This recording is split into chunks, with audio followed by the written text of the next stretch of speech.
This is your Hdsr Sports Report, the Victor Valley's only weekly action highlights sports program, covering our area's schools, teams, athletes, and sporting events. This second quarter goal line stand proves to be the turning point in Serrano's come-from-behind victory over Canyon in the first round of the CIF playoffs. The Diamondbacks were error-prone and penalty-prone at the outset. Canyon picks up the fumble on Serrano's opening possession, forcing Coach Casey Mahalchek's defense to do some heavy lifting early on. The Cowboys have it inside the 10. Earl Hodgson's pass rush forces the Cowboys quarterback to throw under duress on this 3rd and goal from the 5. The visitors miss on this short-range field goal attempt on 4th down. The Diamondbacks have dodged a Cowboys bullet. In the penalty-prone department, Parker Chafee had connected with Matt Lowe on this 55-yard scoring play, but it is called back due to offensive pass interference. Another of Serrano's biggest offensive plays early on is called back. Hdsr 30-yard run on the Diamondbacks' second possession, called back due to holding. Canyon converts their 3rd possession into a time-consuming scoring drive. This one of the very few long-running plays against the D-backs defense. The visitors break the ice with just over a minute remaining in the first quarter. Coach, did Canyon surprise you? They didn't surprise us. This is a good football team. I expected this game. I expected this to be a tough football game for our team, and they showed it. Serrano responds with this excellent kick return by Joey Arguello. Watch for the penalty flag come flying at the end of the play. Canyon also guilty of a number of penalties throughout. Joey Arguello, a senior, is listed at 5'4", 140. He leads Diamondbacks kick return specialists on the year, averaging nearly 40 yards per kickoff and punt return. Next play, Hdsr Jeter cuts back against the grain and carries 26 yards to the end zone, pulling the Diamondbacks within 1 with 40 seconds to go in the first quarter.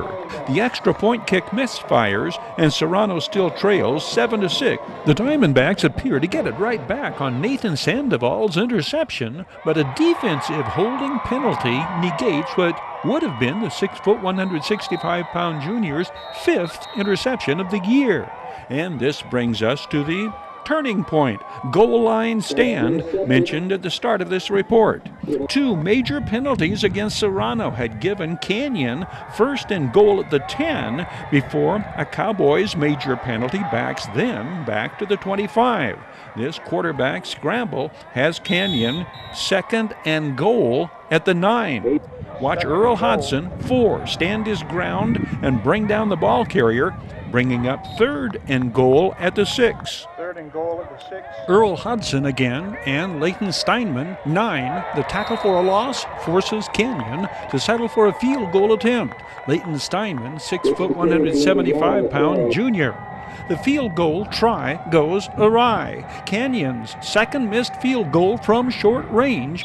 The goal line stand denies the Cowboys the scoring opportunity, and the Griner scoreboard shows the score remaining 7-6. Canyon at the 7:49 mark in the second quarter.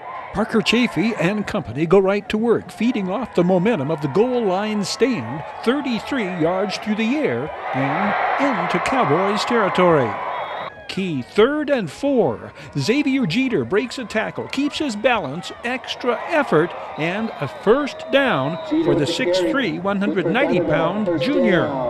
Next play, Parker Chafee brings it this way. Matt Lowe hauls it in and scores. The play covering 31 yards. A Parker Chafee to Matt Lowe completion the other way for a 2-point conversion, and the Diamondbacks lead is 14-7. 4:17 remains before halftime.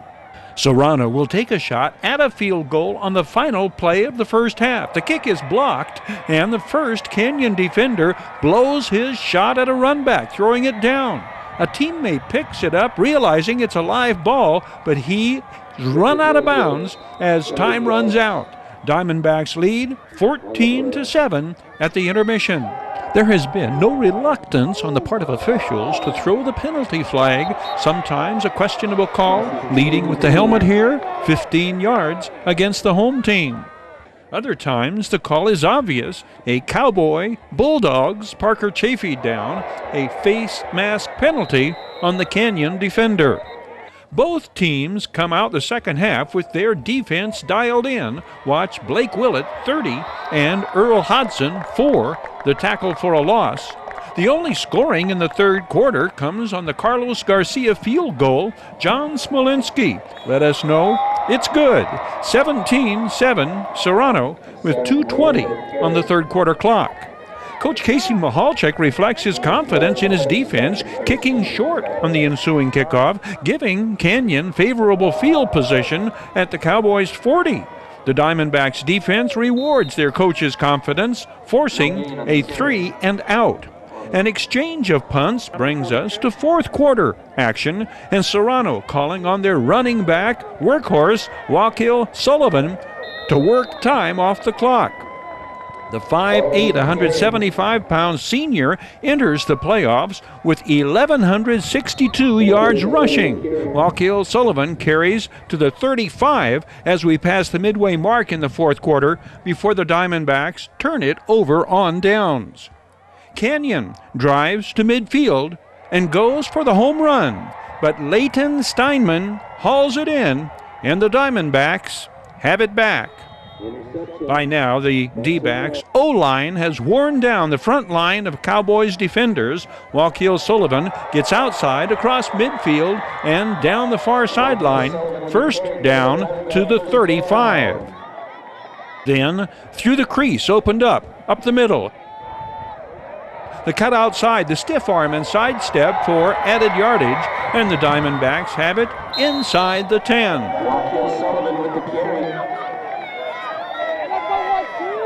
26 yards on the play. Good for a Diamondback. First 2 plays later, from the 5, Cade Bogene plows his way through the Cowboys through to the end zone. Third touchdown on the year for the 6'2", 225-pound senior. The Diamondbacks have put the game away, their 11th straight win without a loss. The final 23-7. In retrospect, what made the difference?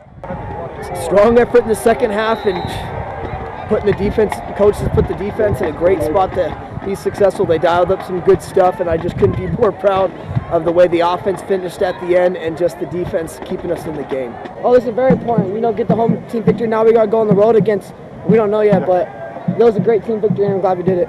Congratulations. Thank you. Round 2 of the CIF Division 7 playoffs take them to Burbank.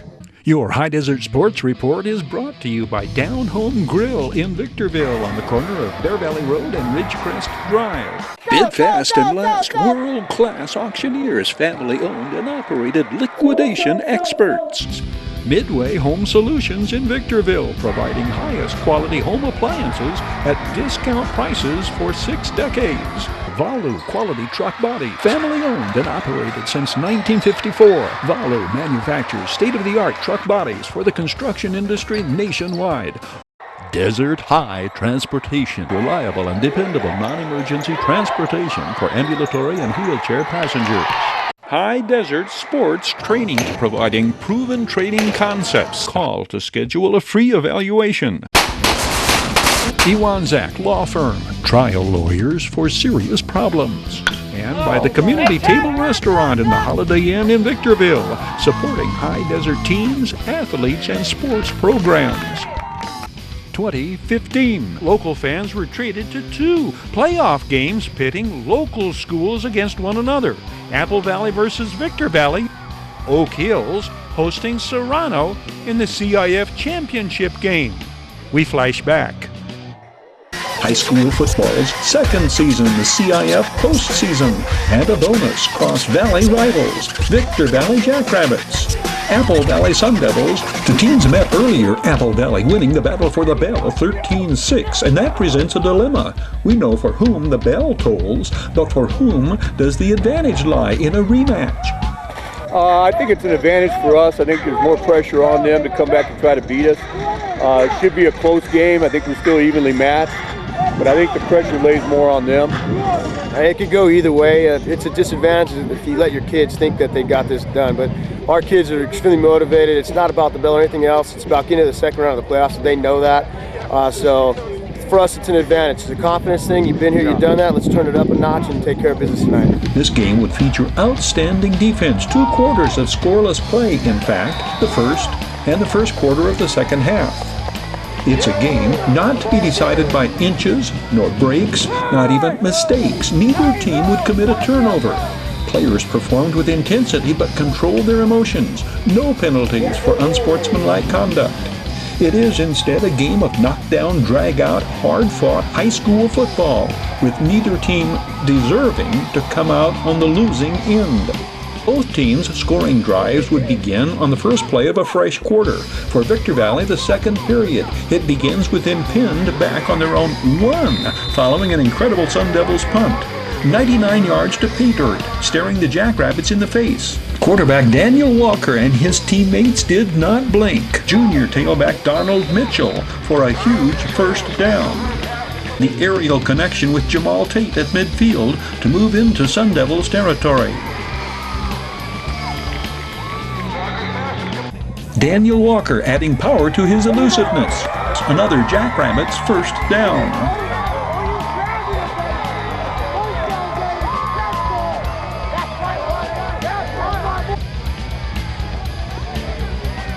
Over the middle to Donald Mitchell into the red zone. Now we're at the 12. Daniel Walker rifles the completion to tight end John Ramirez. A 99-yard drive, 14 plays, consuming 6.5 minutes. Jackrabbits 7, Apple Valley nothing. Keep that scoring play in the back of your mind. Apple Valley's touchdown will come in very similar manner. Over and over again, defenders on both sides. Isolated acts of excellence. 84 is 230-pound Junior Dempsey Robinson. Repeatedly outstanding individual efforts on defensive plays. Mason Kelly with the tackle for a loss. Realize seniors on both teams know this could be their last high school football game. On every play, they are laying it on the line. Waning moments of the third and long for the Jackrabbits. Noe Suele with the stop, and Apple Valley forces the punt. Remember how Victor Valley's scoring drive began on the first play of the second quarter? Apple Valley's scoring drive begins with this possession, first down on the first play of the fourth quarter from their 37. The Sun Devils have been shut out for 7 consecutive quarters. Their season will end if that does not change. First play of the drive does not change. D'Angelo Guillory, good yardage. The Sun Devils' offensive line continually paved the way for running plays that, though not spectacular, advanced the cause and the down and distance marker. Guillory's second effort in this case was outstanding. The Sun Devils are back in Jackrabbits territory. 3rd and 7 at the 28. Justin Connors gets the ball to fellow senior wide receiver Brandon Mapstead. The 5'11", 160-pound co-captain has it at the 15 and does the rest himself. It was just a simple out and up. Corner turned his back and Mapstead was wide open. When I turned and ran, I just had the only thing I was envisioning is getting to that touchdown because I had to do it in order to win this game. It had to be done, and I got it done. The game tied at 7, 2.5 minutes into the fourth. Again, neither team has committed a turnover up to this point, and the Jackrabbits catch a break when this play goes for a possible pick to a deflected reception and a first down near midfield. Apple Valley does force a Jackrabbit punt. Sun Devils ball. Score tied at 7. Just under 6 minutes remain. D'Angelo Guillory, of course, on first down. Guillory will finish with 120 yards, averaging 6 yards a carry. The clutch pitch by Connors to Jacob Munoz, another first down.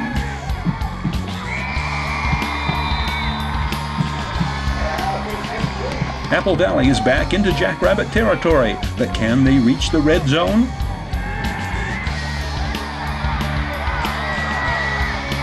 The Jackrabbits hold on 2nd and 3rd, and on comes junior place kicker Sam Wallace from 46 yards out.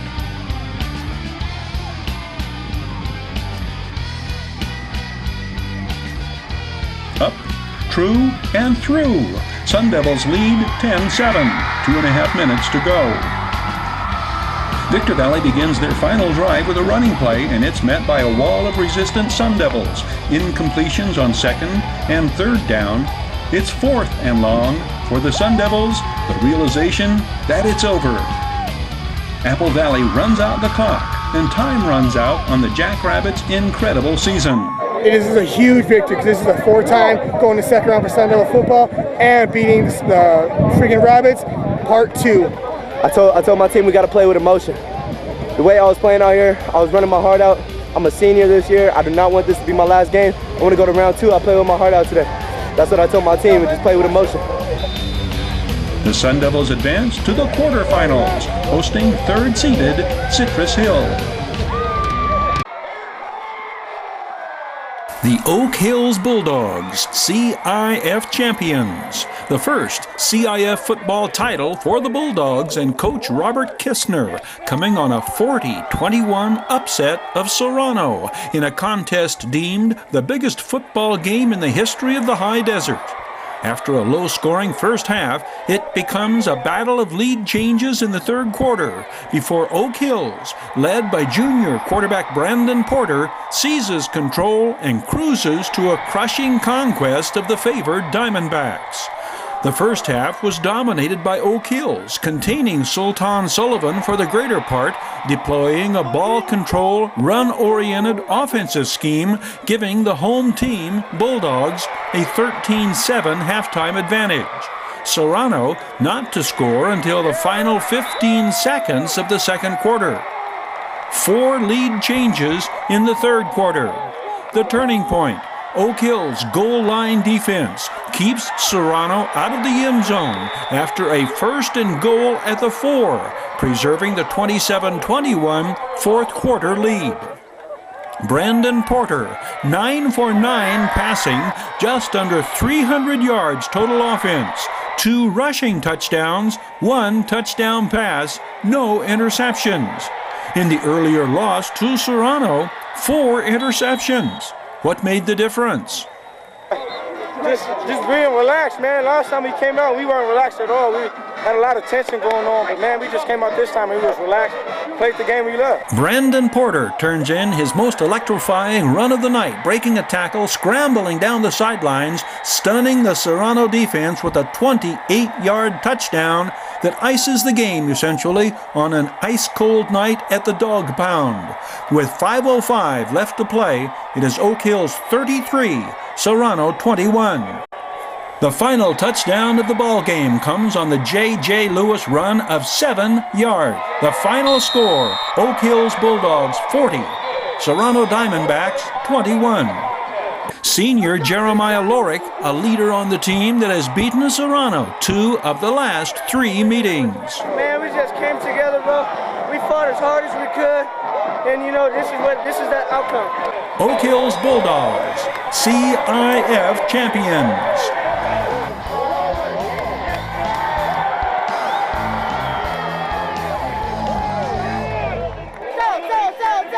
Bid fast and last, sold on supporting high desert sports. Bid fast and last, liquidation of government entities, vehicles, firearms, estates, antiques, fine jewelry, coins, and more. Bid online at bidfastandlast.com. Ready to kick tires, start fires, kick ass, take names, and rock and roll.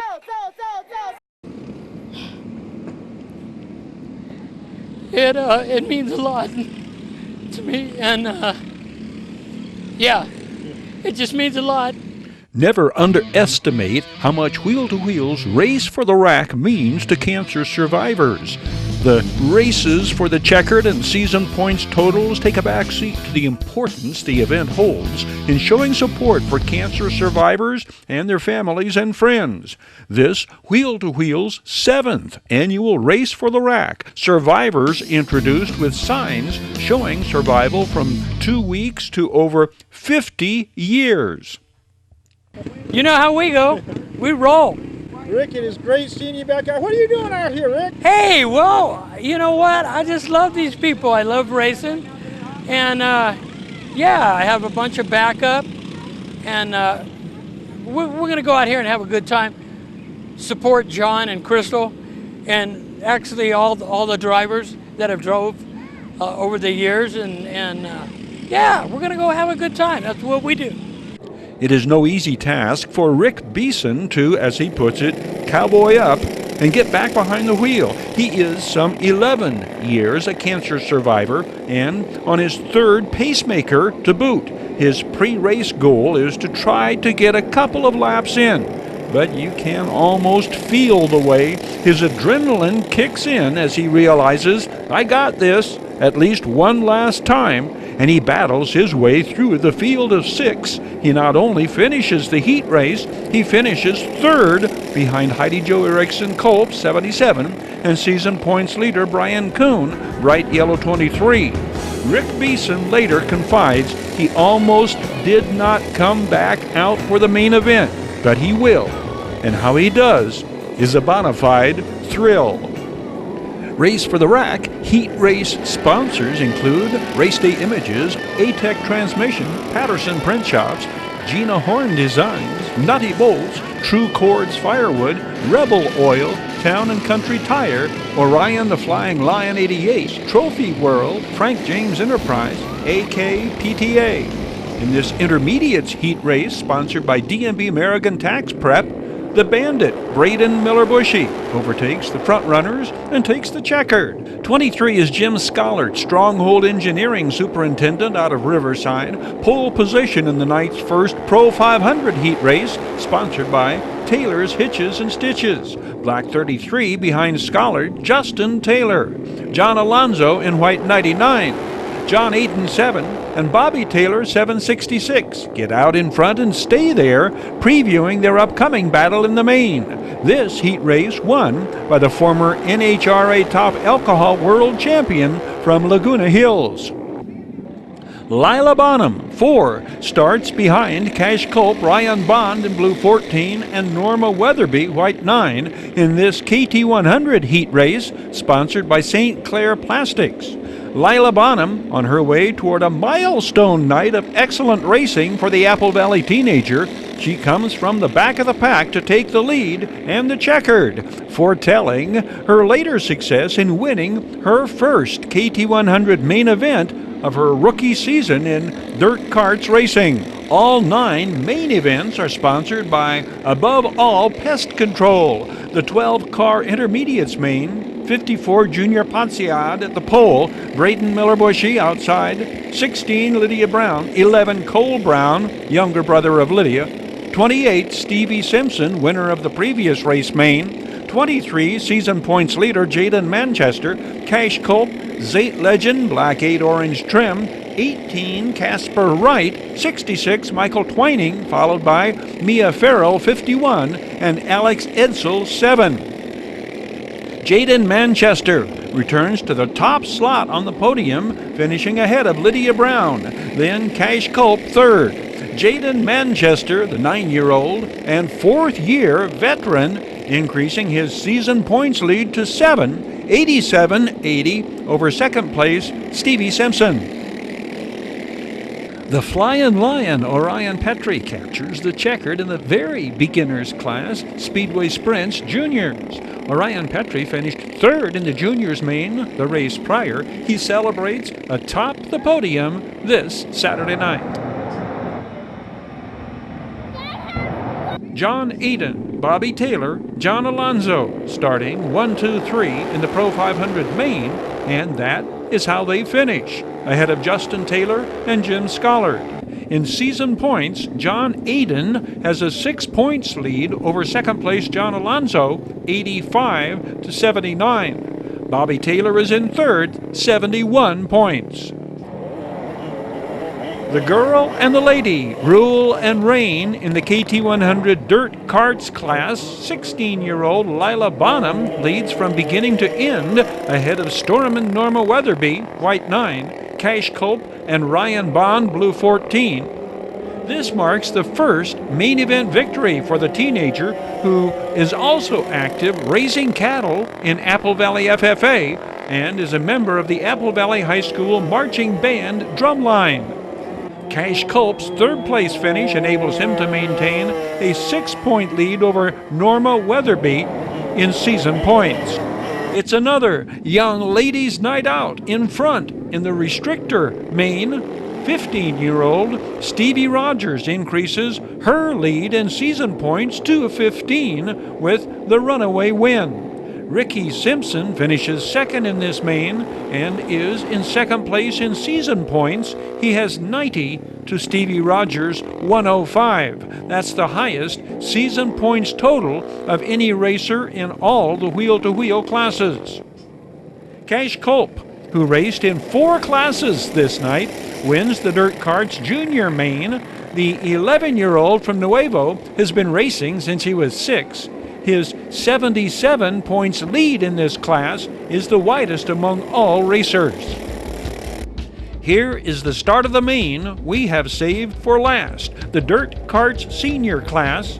Erica Grams, white 4. Rick Beeson, white 44, right behind. Wayne Rowland, black 81. James Crum, blue 86. Heidi Jo Erickson Culp, 77. Blaine Kuhn, 23. Blaine Kuhn bolts from the back of the pack and by the backstretch in the opening lap is moving up fast, cutting down in turn 3 to move into second behind Erica Grams. Rick Beeson hanging on to third, sizing up Blaine Kuhn out of the straightaway and keeping the pedal to the metal, right on the heels of the season points leader.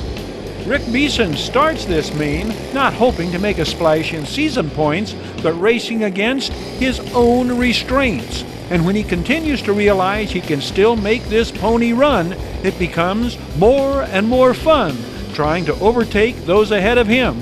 These 3, Grams, Kuhn, Beeson, remain 1, 2, 3. Until Blaine Kuhn slides in front, Erica Grams regains the lead out of the turn 2. Grams and Kuhn neck and neck, and then Rick Beeson makes it 3 across down the straightaway in what is turning into one heck of a race. Coming out of the backstretch, Rick Beeson surges into the lead. By now, Erica Grams has fallen off the pace. It's a duel between the Kuhn doggy, who just turned 51, and the mid-50s Survivor, determined to take it to the limit one more time. Round and round and round they go. When it looks like the front runner is pulling away, the challenger blasts right back up on his heels. Blaine Kuhn wins the race to the checker. Rick Beeson finishes where he finished, not as significant as that he did finish, and even start, for that matter. Shoot straight with me, Rick. What does it mean for you to be able to get out here and run a lap or 2? It means a lot to me, and yeah, it just means a lot. And all these great people over the years supporting me, and yeah, it's all good. Hey, we love you, Rick. You are an inspiration to all of us. Have a great time tonight. All right, love you guys too. Thank you, everybody. Bid fast and last. Sold on supporting High Desert Sports. Bid fast and last. Liquidation of government entities, vehicles, firearms, estates, antiques, fine jewelry, coins, and more. Bid online at bidfastandlast.com. Ready to kick tires, start fires, kick ass, take names, and rock and roll. Your High Desert Sports Report is brought to you by Down Home Grill in Victorville on the corner of Bear Valley Road and Ridgecrest Drive. Bid fast and last. Sold on supporting High Desert Sports. Midway Home Solutions in Victorville, providing highest quality home appliances at discount prices for 6 decades. Valu Quality Truck Body, family owned and operated since 1954. Valu manufactures state-of-the-art truck bodies for the construction industry nationwide. Greiner Buick GMC in Victorville. Greiner always has the best damn used cars, period.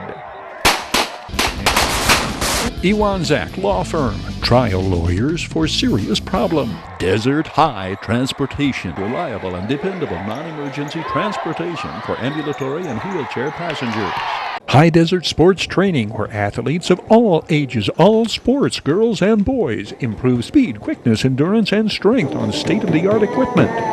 And by the Community Table Restaurant in the Holiday Inn in Victorville. This is your High Desert Sports Report, the Victor Valley's only weekly action highlights sports program, covering our area's schools, teams, athletes, and sporting events.